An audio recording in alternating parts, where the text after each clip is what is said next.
If you don't keep quiet, I will not give anybody to speak. You know the curse you are creating for your family. You know what coffee means to most of our families.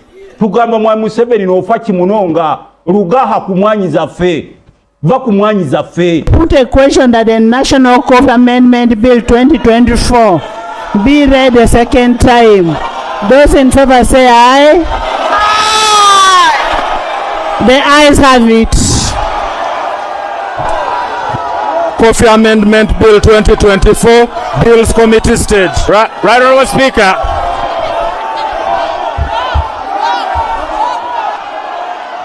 No.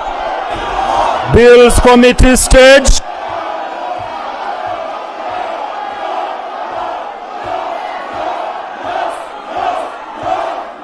Wondering, Honourable Minister, why you people preach patriotism yet you are not patriotic.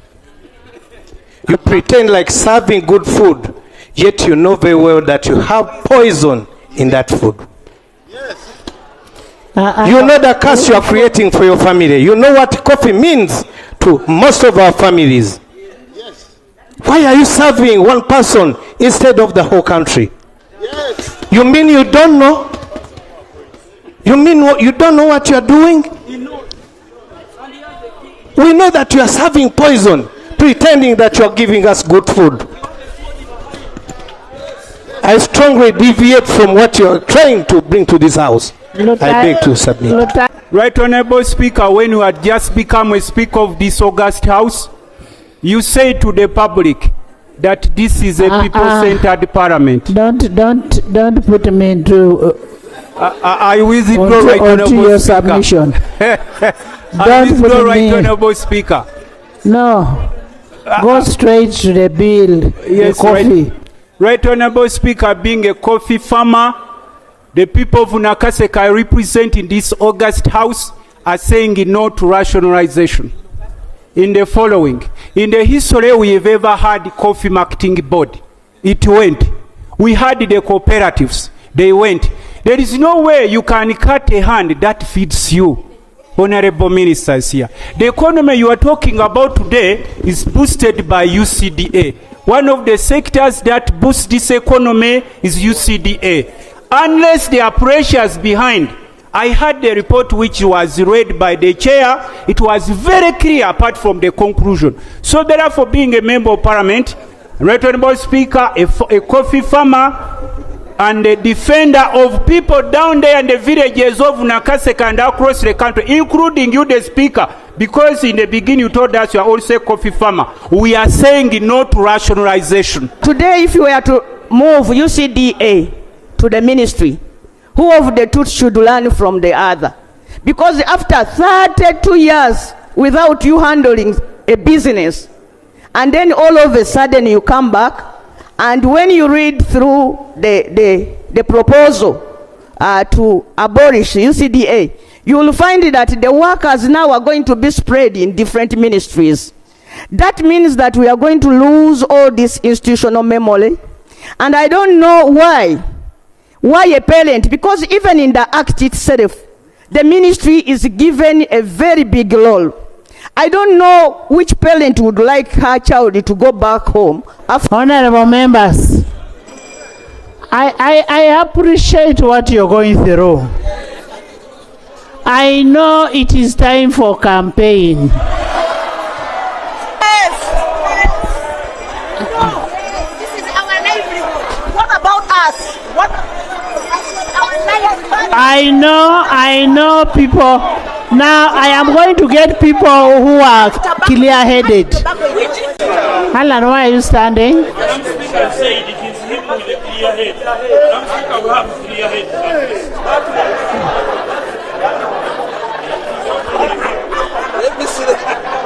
Alan. Okay, I'm sorry. Okay, I'm sorry.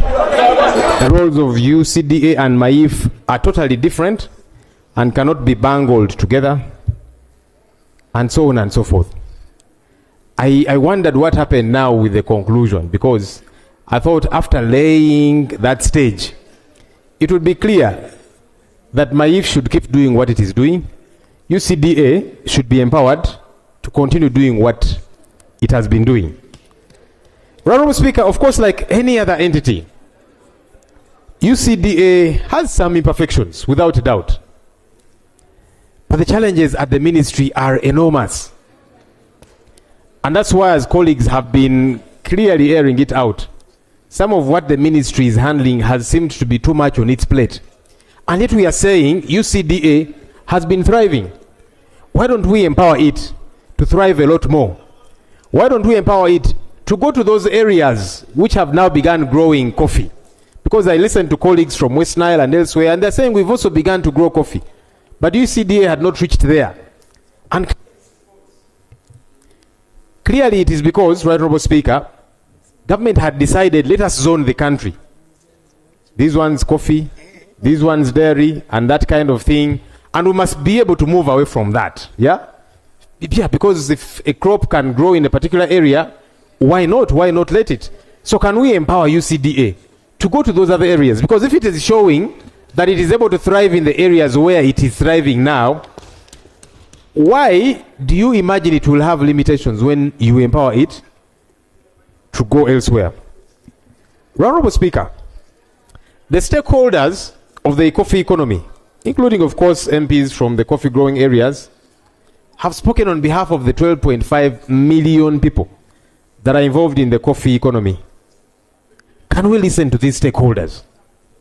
Yesterday we did listen to colleagues who were making a case saying they are from the dairy areas, the cattle growing areas, the cotton growing areas, and they told us, because we began to defend them, and they said, no, you people keep quiet. We are the ones who grow cotton.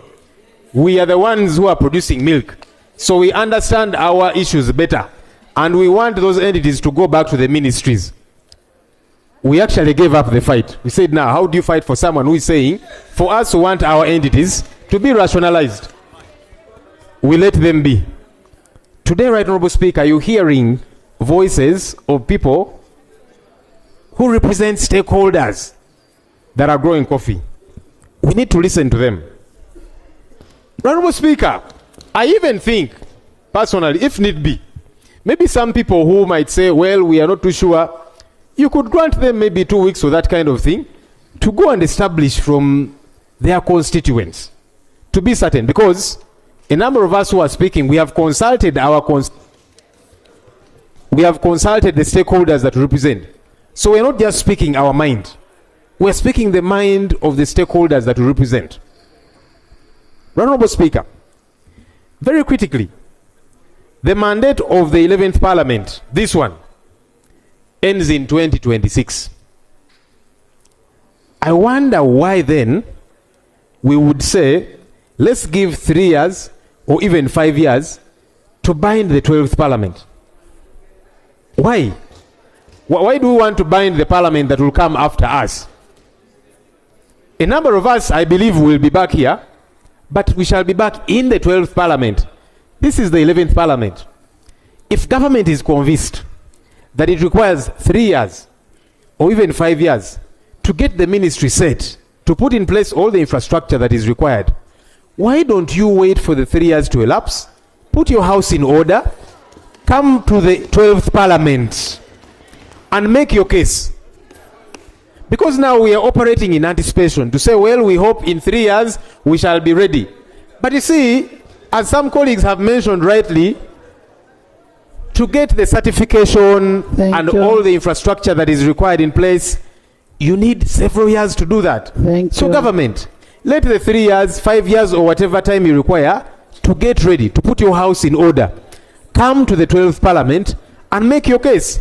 Don't ask the 11th Parliament to bind the Parliament that will come after us. Bills Committee stage.